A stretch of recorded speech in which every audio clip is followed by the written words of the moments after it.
it because the industry itself has converged.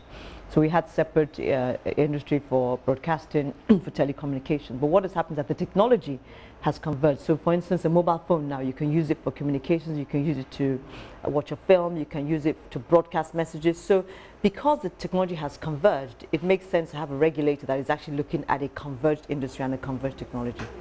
And then if we can just briefly touch on what the United Nations has even come out to say is a human right, internet penetration and internet access. To what extent would you say this policy addresses that? I think that we haven't gone as far. I do agree, because of what we're doing, what can be done with the internet, and the fact that internet and the access to the internet now is not seen as an elitist thing. It's really something that is used for development. So I fully understand why the UN has said that. We haven't said that in our policy because I think that we're not in a position to achieve that yet. It could be a human right, but I think that we're really at a point where broadband penetration is only about 6%. It would take many years of building the ICT infrastructure to get to that 100% where it becomes, everybody has access and this is a human right. So we can make the declaration, but in terms of being able to implement that declaration, I think we're way away from it. There's also a sense that young people in Nigeria, are very innovative, intellectual, and to what extent would you say this policy provides a framework for young people to be trained and to express themselves? I think that there's a whole section on youth and ICT, even though, as you've heard at the stakeholder conference, they felt that we should have said a little bit more about that, and I would agree with that. And that's the reason I agree is because we do believe very strongly that youth have a great role to play in the innovation and the development of the ICT industry, primarily because they're the greatest users of ICT. They're the ones that are comfortable with ICT. And when we look at the software development industry, it's a very young industry. It's for people that are young, they're innovative, they're creative, they're willing to experiment. And so I think we would be more definitive as we improve the policy and we have a second draft. We're more definitive about the role that youth would play in the development of the ICT industry. There was also a comment about taking ICT to the grassroots, and one of the speakers noted that the Southwest seems to be in an advantage position, whereas in the North, ICT penetration, if I want to use that term, is somewhat low. To what extent would you say this policy is going to address that as well? It will. I think that one word that I like, that I've used very often over the last few weeks, is inclusive development, and that's what ICT does. Right now, it's true, only portions of the country, the most commercial side of the country, have access to the internet, at least fast access to the internet. Other parts of the country really don't.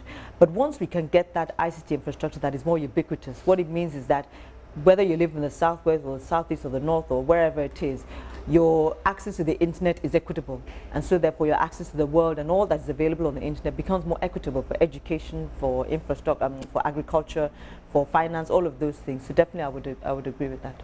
And to what extent does this policy address foreign investments? And we've seen in countries like India that participation by companies like Microsoft from the US is very key, very crucial to their development. How do we get those kind of flows into Nigeria? I think there are two ways to look at it.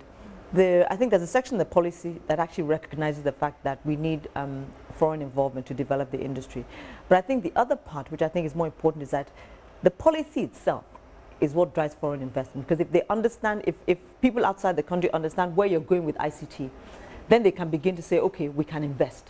So a policy that says, we need to collaborate, we need to partner, then our partners would know that, yes, we can come in. A policy that says we're going to regulate and everything's going to be protected, then you know that they say they're not coming in. So it's actually not so much what is in the policy. The fact that there is a policy that is defining how we're going to run, our intent for the ICT industry, that is a signal for foreign investors that we're ready, we're open, and we want to do business with them. And the final point for me would be, if you like, an update on implementation. We know this policy is not totally new. It's really a harmonization of other policies that are already in existence.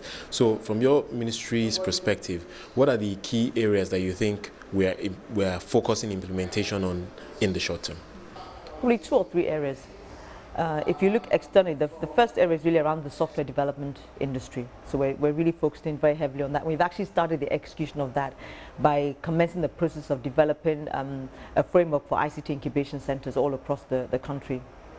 That's going on. The second one is really around the building out of the infrastructure. We're again working with NCC, looking at how best we can incentivize the build out of that, of fiber optic, to the rural and the underserved areas of the country. So that execution is going on already. And of course, the third one is internal, which is the e-government. And basically, for government to be, what's the word now?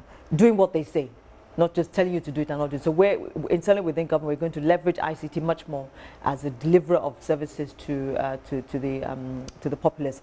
So execution has started already. We will have in the next few months or so some very specific targets of what we want to achieve, and we will be monitoring them very closely. I think we already have at this point a very engaged stakeholder industry that will hold us and themselves accountable for the delivery of those results. And I think that's really what is a missing ingredient sometimes when we have policies that we don't implement. We have a stakeholder industry now that is really very much engaged in what we're doing, and they're also involved. And once this policy is out, I think there'll be, I mean, the execution really and truly is up to them, with government providing the enabling environment and the push that's required. So I'm really not that bothered. I really believe I'm not that bothered about a policy that will not be executed. I think the process we've gone through up until this time gives me significant confidence that it will be executed. But the key thing is ensuring that as we execute, we're making the impact that we thought that we wanted to make.